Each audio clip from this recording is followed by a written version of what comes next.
Having worked at some of the best startups and companies like Amazon, here's what I wish I knew before starting out as a software engineer back in 2016. Your online presence matters. The contributions you make on GitHub, Stack Overflow, and all these online profiles matters a lot, specifically when you are just starting out as a software engineer. Remember that you will be competing with thousands and thousands of other candidates in the open job market, and the only way to stand out is by building out something in the public.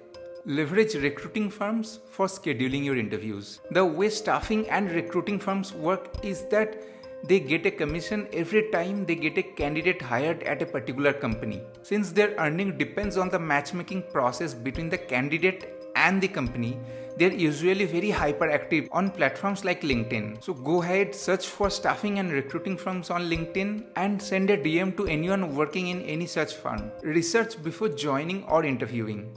Even before you think of joining a particular company or interviewing for them, do a quick research on platforms like Blind and Glassdoor. You will usually get to know the kind of salaries that they offer or the kind of questions that they ask in interviews. You can also ask for referrals from others from platforms like Blind, and people are usually nice. You can also reach out to people who are already working in a company from LinkedIn and try to get to know how the culture is like.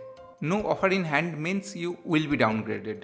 A big mistake that a lot of candidates do is that they don't interview at multiple companies. When you don't have multiple offers, usually the company tries to downgrade the salary that you might get. So if you're willing to leverage the amount of CTC that you can draw, it's usually a better idea to crack interviews at multiple companies. Never stop your interview preparation. Preparing for interviews is like going to the gym. You don't build a great physique in a day or two.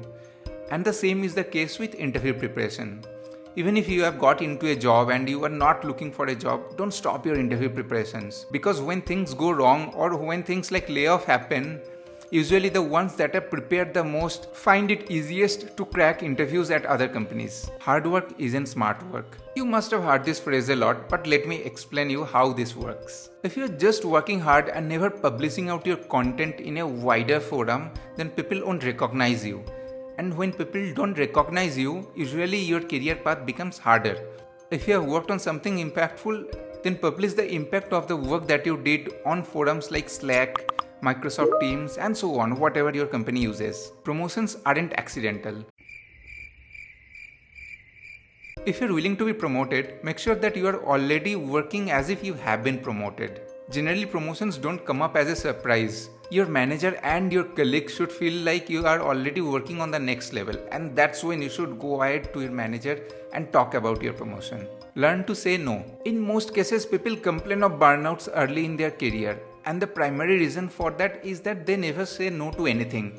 They take up loads of work and eventually feel themselves burned out while working on the weekends. Of course, the way and the tone in which you say no to the extra work matters a lot. Being transparent about the fact that you already have loads of work on your plate and won't be able to take up anything new isn't a bad thing. Disagreeing isn't disrespecting. A lot of folks have the thought process that disagreeing with others might seem like disrespecting them, but that's not the case. The truth is that it's a skill to be able to make your point even if it contradicts with others while at the same time being humble. In fact, this is seen as your strength. People start looking up to you in the meetings to see your own viewpoint, and even if it doesn't match with theirs. Peer review matters. You're bound to meet a wide variety of colleagues in every single company, and usually the ones that are able to stick to a company for a longer period of time are the ones that maintain a good relation with everyone. Every company has an annual or a biannual feedback system wherein employees need to collect feedback from their peers or the colleagues that they worked with, and that feedback is used to give you a rating based on which you get bonuses or promotions. So maintaining a healthy relationship with your colleagues is super important. When you can't change the company, change the company. The way a company works or has been working isn't going to change based on your individual feedback. If you are at a situation wherein you have been unhappy about most of the ways a company has been working on, it's usually a better idea to start looking out for a next job instead of hoping that one day the company would change and work according to you. That's it. While all of these points might seem like a lot while you are just starting out your career as a software engineer, but trust me, all these skills will help you a lot. Now let's recap everything that we learned in today's episode. Your online presence matters. Leverage recruiting firms for scheduling your interviews. Research before joining a company or interviewing. No offer in hand means you will be downgraded. Never stop your interview preparation. Hard work isn't smart work. Promotions aren't accidental. Learn to say no. Disagreeing isn't disrespecting. Peer review matters. When you can't change the company, change the company.